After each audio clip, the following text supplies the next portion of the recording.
Alam mo kung bakit magaling si Lord? Because He knows when to send exactly what you need.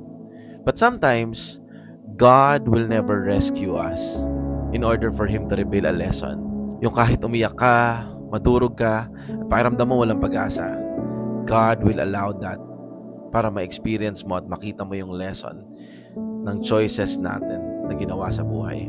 Kaya alam mo, yung mga choices natin sa buhay ang naglalagay sa atin sa mahirap na proseso. Then we always expect God to rescue us. Kaya napakahalaga na when we are making big decision in life, we always ask if align ba yun sa will ni Lord. Dahil kung hindi, napakahirap na proseso nun. Kasi kung hindi tayo tuturuan ng Panginoon, sino? Kaya it is important that during the process, you hold on to God. Dahil siya lang din ang makakapag-alis sa'yo dyan.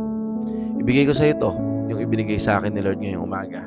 God said, "You do not realize now what I'm doing, but later you will understand." John 13:7. Hintayin mong i-reveal ni Lord kung bakit mo kailangan dumaan dyan. God bless you.